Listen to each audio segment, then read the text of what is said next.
আসসালামু আলাইকুম গাইস, কি অবস্থা সবার? আশা করি সবাই ভালো আছেন। তো চলে আসলাম আপনাদের মাঝে আজকে নতুন আরেকটি ভিডিও নিয়ে। তো গাইস, আজকের ভিডিওতে আমি বলবো যে আজকে কুয়েতের ভিতরে হচ্ছে আজকে 13ই জুলাই আজকে হচ্ছে কতজন মানুষ হচ্ছে কুয়েতের পুলিশ আটক করছে। আজকে হচ্ছে বেশিরভাগই হচ্ছে আপনার আমাদের বাংলাদেশিদের আটক করছে, বুঝতে পারছেন? যারা নাকি আপনার মানে অবৈধ তো আছেই, এর ভিতরে মনে করেন বৈধতাই হচ্ছে বেশি, বুঝতে পারছেন? তো সবাই আমি আর এই ভিডিওতে অনেক মানে গুরুত্বপূর্ণ কিছু কথা বলবো, যেটা হচ্ছে যারা নাকি বর্তমান আপনারা কুয়েতে আসতেছেন কিংবা হচ্ছে যারা নাকি বর্তমান কুয়েতের ভিতরে খাদেম বিষয় কাজ করতেছেন, বুঝতে পারছেন? তো গাইস, চলুন তো আমার কথা না বাড়িয়ে সম্পূর্ণ ভিডিওটা আমি শুরু করি।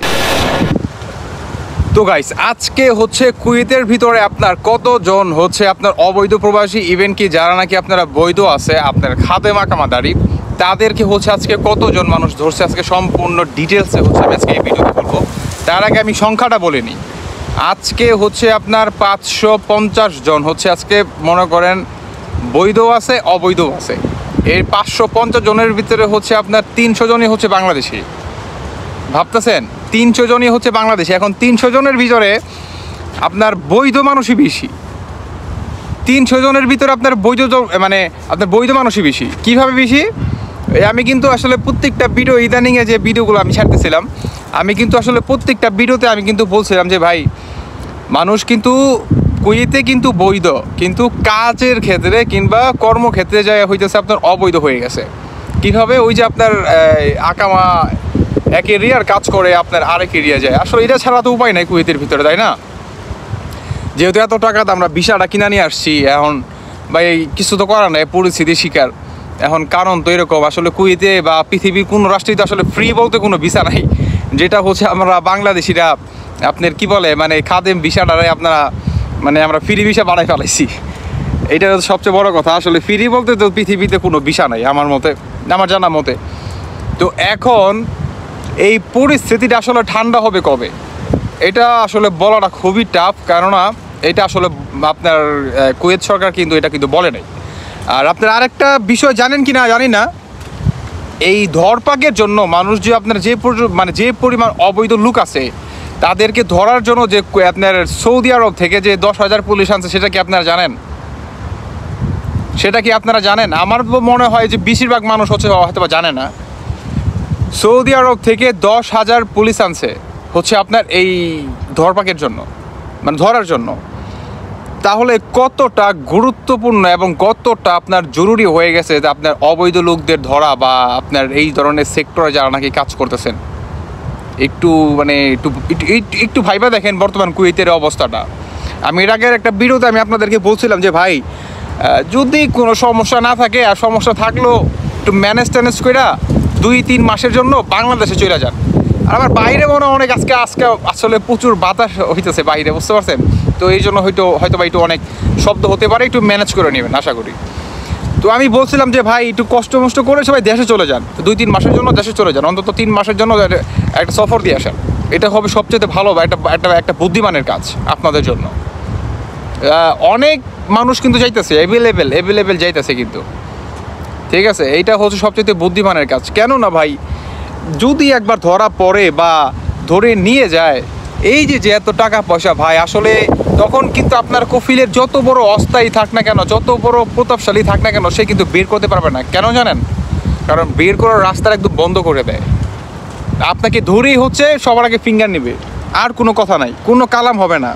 ধরেই সবার আগে 10 আঙ্গুলের বাসমা নেবে, তারপরে হচ্ছে আপনারা কি বলবেন আপনি বলেন।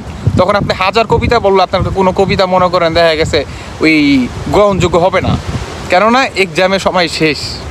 মানে এরকম একটা অবস্থা। আমি আর কি বোঝার সুবিধাতে আমি কথাটা করলাম। তো এখন আরেকটা কথা, বর্তমান হচ্ছে আপনার এই যে খাদেম থেকে এটা তারাই করতে পারবে যাদের নাকি হচ্ছে আপনার এই যেই কফিলের আন্ডারে যারা নাকি বর্তমান আছেন, ঠিক আছে? তাদের আন্ডারে হচ্ছে 1 বছর চাকরি করতে হবে। ইভেন কি এই ওই কফিলের হচ্ছে আপনার সুনের কুঠা থাকতে হবে। তাহলে হচ্ছে আপনারা মনে করেন মানে খাদেম থেকে সুনা আহলি ভিসা ট্রান্সফার হতে পারবেন। আমি এর ভিতরে একটা কথা বলে নেই, অনেকে কিন্তু এই পেপারস নিয়ে কিন্তু নানান জায়গায় ভাই আপনারা কিন্তু দৌড়াদৌড়ি করেন। এটা কিন্তু একটু সাবধানতার সাথে মনে করেন দৌড়াদৌড়ি করবেন, কেননা কখন কোন জায়গায় মনে করেন চেক করে যায় আসলে বলা যায় না। তখন কিন্তু আপনার কিন্তু এই কপালটা কিন্তু পুড়ে যেতে পারে। সেই দিকে কিন্তু আপনারা কিন্তু নজরটা রাখবেন খুব ভালোভাবে, খুব সতর্কভাবে। আর আমি অনেক ভিডিওতে বলছি, আমি এই ভিডিওতে আবারও বলে নিই যে ভাই কুয়েত সরকারকে আর হয়রানি আপনারা কইরেন না। যারা নাকি বর্তমানে আপনারা বাংলাদেশে মানে কুয়েতের ভিতরে আপনারা অবৈধ আছেন, কুয়েত সরকারকে আরও আপনারা এত পেরেশান এটা কইরেন না আমাদের যত বাংলাদেশি ভাইয়েরা আছেন।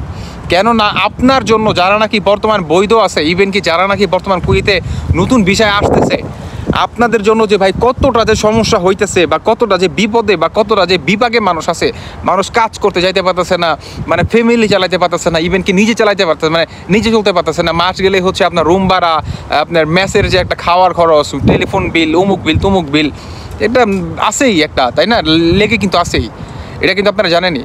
আপনি যদি অবৈধ হয়ে থাকেন আর আপনি যদি আমার এই ভিডিওটা দেখে থাকুন ভাই, আপনি মনটা খারাপ করবেন না। আপনি যদি একটু ভাইবা দেখেন যে আপনার জন্য আমার দেশটা মানে আমাদের বাংলাদেশটা দেখা গেছে একটা মানে কি একটা ডাউনে পড়ে যাচ্ছে, মানে সম্মানের দিক দিয়ে কিন্তু অনেক পিছায় আছে, শুধুমাত্র আমাদের মতো কিছু মনে করেন মানুষদের জন্য। এটা কিন্তু ঠিক না। নিজের দেশটাকে সবসময় মনে করেন প্রেজেন্টেশনের কি মাথার উপরে রাখবেন, তাহলে কি আপনার দেশের যদি সম্মান পায় তার মানে কি আপনি সম্মান পাওয়া।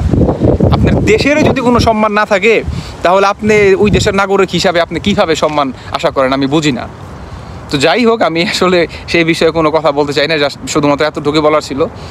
আর একটা কথা ভাই, যদি কারো মানে যারা নাকি কুয়েতের ভিতরে আপনারা বৈধ আছেন, আপনাদের পাশে আশেপাশে যদি অবৈধ থাকে, আপনারা তার মানে কি তার মানে তাকে আপনারা ত্যাগ করুন, ঠিক আছে? আপনার তার সঙ্গ বা তার সাথে চলাফেরা আপনারা ত্যাগ করুন। পারলে পুলিশের কাছে ধরাই দেন, এটা হবে সবচেয়ে বুদ্ধিমানের কাজ, বুঝতে পারছেন? এছাড়া আর কোনো মানে গতি নাই। তো গাইস, ভিডিওটা ছিল আপনার এই পর্যন্তই। আর ভিডিওটা যদি ভালো লাগে অবশ্যই লাইক, কমেন্ট, শেয়ার, একটা সাবস্ক্রাইব করে আমার চ্যানেলের পাশে থাকবেন। আল্লাহ হাফেজ গাইস, আসসালামু আলাইকুম। আর আমি জানি আপনারা আমাকে অনেক ভালোবাসেন, যদি আপনারা আমাকে ভালোবেসে থাকেন তাহলে বেশি বেশি করে সবাই কমেন্ট করে আমাকে জানাবেন ইনশাআল্লাহ। আল্লাহ হাফেজ গাইস, আসসালামু আলাইকুম।